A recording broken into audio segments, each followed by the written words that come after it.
we're happy that we're finally at a place where we can support and we can support each other through it, and we're excited about that. So, it's your turn. Go ahead. Okay, well, I'm actually calling in today to tell everyone about our Moving Forward Together community event that's happening on October the 26th to 27th. It is a 2-day amazing conference that's featuring over 20 local industry professionals. Right. With amazing topics that, we have something for everybody. We have things such as, trends in mental health for men. It's a panel discussion called The Father, the Son, the Brother, and Their Mental Well-Being.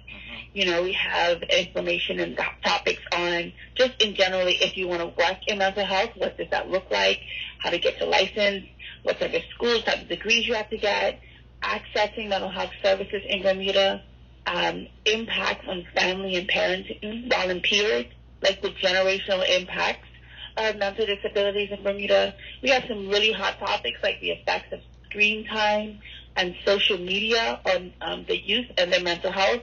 It's an amazing, well thought through opportunity for the community to come together and really dive into some pretty good topics. Okay, now you said the 27th and 28th?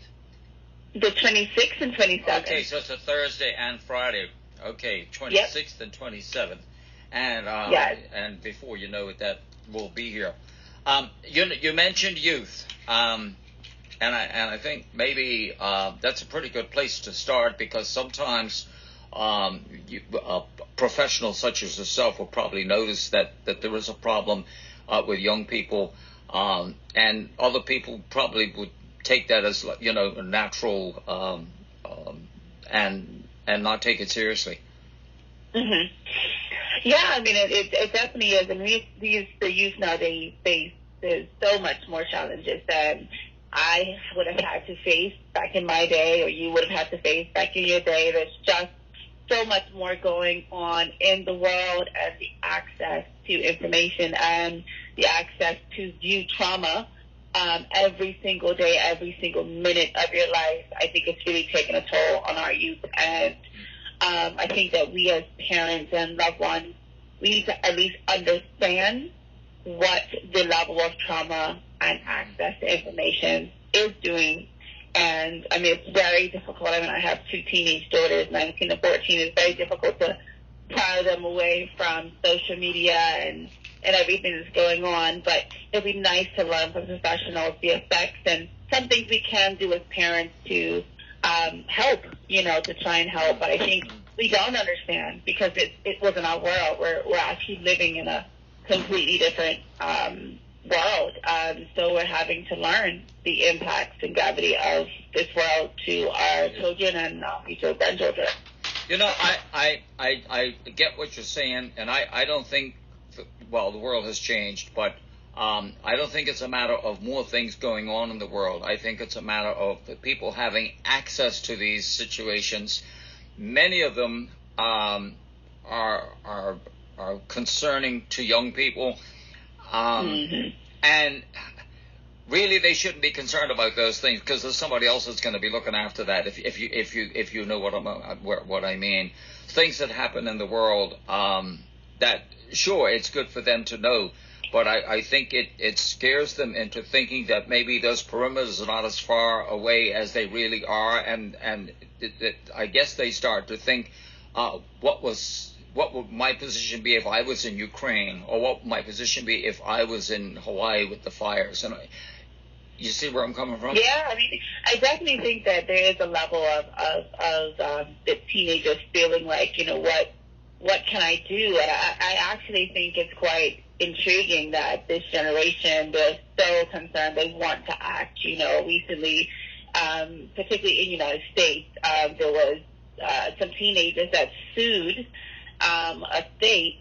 because of climate control. I saw that. That was in the news last week, yes. Yes, and won. And I think that it is absolutely fantastic that youth are so concerned with their future and what we're leaving them in terms of climate and mass destruction and violence that, they are getting up and they are acting. So I think it is fantastic. And right, I think that, it is a lot. And I think that there needs to be things in place to support our youth, especially because they are so conscious of all the different things that are going on. Well, I don't want folks to take what I said in a negative vein. It's not all negative.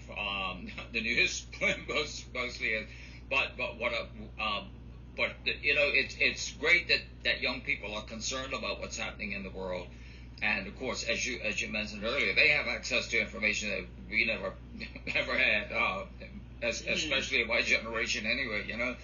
My goodness, we used to have a little van that used to meet the Eastern Airlines flight down at the airport every day and pick up a tape so that we would play the ABC or CBS News from the night before. I mean, how far back is that, huh?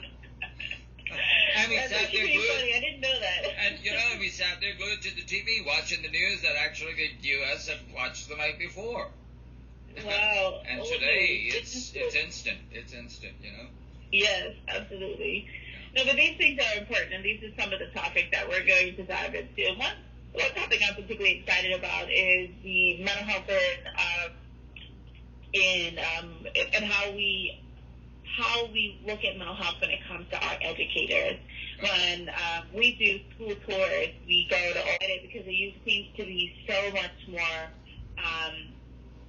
up to date on mental disabilities, and there's less laughing, there's more solutions. A lot of children completely understand. But it's interesting when I leave and I pack up the amount of teachers that come up to me and say, well, what about us? We're happy you guys are doing all this stuff for the kids. They need it, but we're struggling, And so the Educators Mental Health Panel says, are we prioritizing mental wellness for our educators? And so I really, really urge educators in Bermuda and those within the education system ministry, please come out and support this. We want to get to the bottom of this. We want to offer solutions. We want to work together to see, are we prioritizing our educators' mental health or are we not, and what do we need to do? So there are just some hot topics, even around mothers, mothers' mental respite, imposter syndrome and superwoman syndrome. Another great topic that we're going to discuss, and how imposter syndrome and superwoman syndrome shows up in the lives of women and how it impacts our mental well-being, and how the level of expectation and the roles that are being placed on women are pretty much consuming. I'm sure every mother out there that feels like she has to be the mother, the wife, the this or that, she has to work, she has to do this, and has to do everything, and the level of expectation sometimes can be just crushing. And so we were talking about those types of things on the 26th and 27th. So, yeah.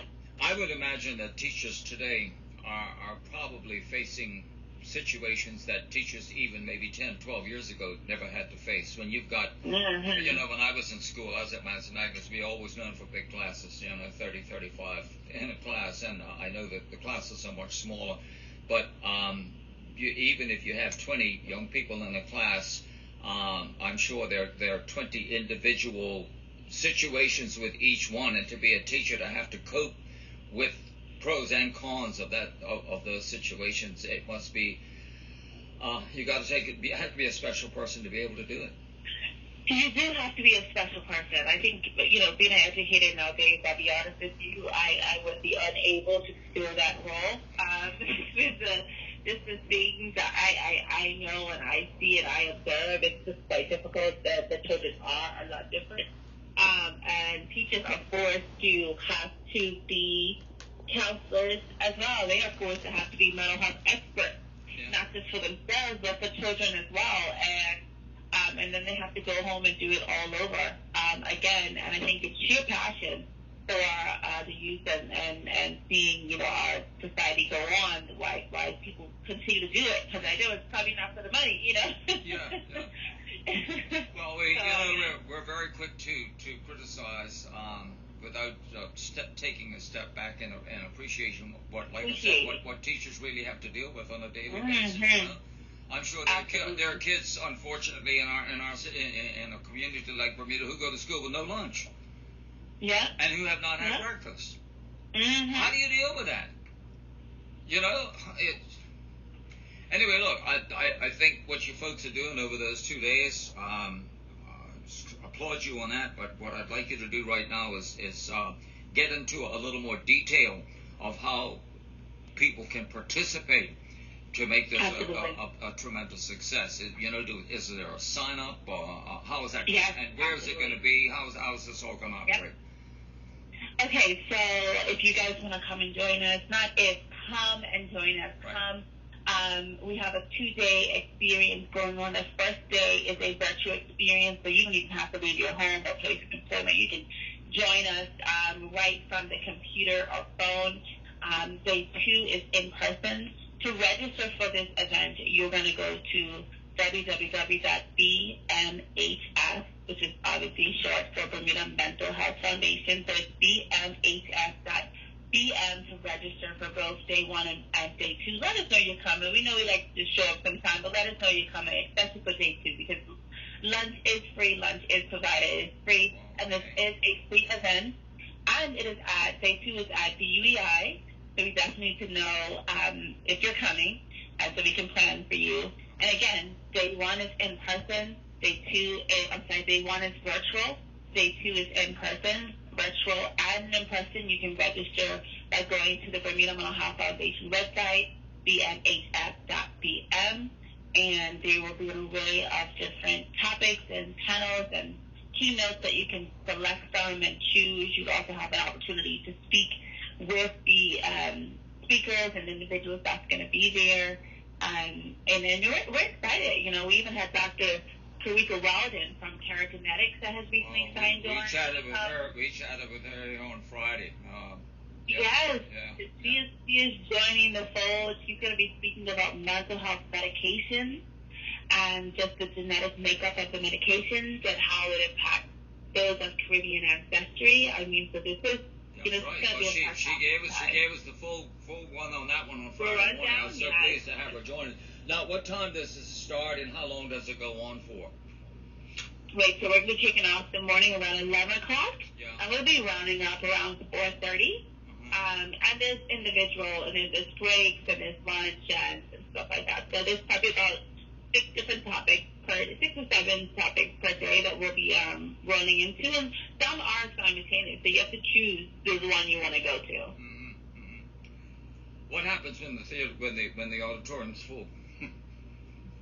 We're gonna put us some screens. So this is important. This is important to know our numbers, right? Because if we are in a position where our numbers are higher than what the UEI can hold, we can quickly pivot and go to a different location. So, ladies and gentlemen, if you are planning on attending, please go ahead and register just so we know that you're attending and we can make sure that you're comfortable and that you're well taken care of.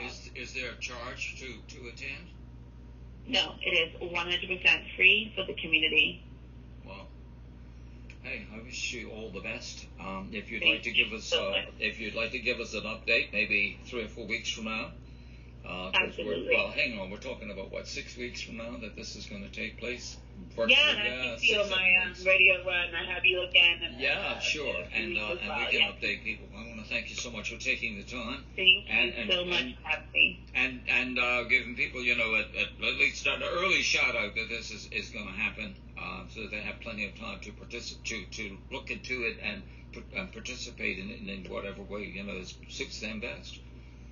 Absolutely. Thank you so much. Thank you so much. You enjoy the rest of your day. Take care. Bye-bye. Okay. All right. 29 now before the hour of 9 o'clock.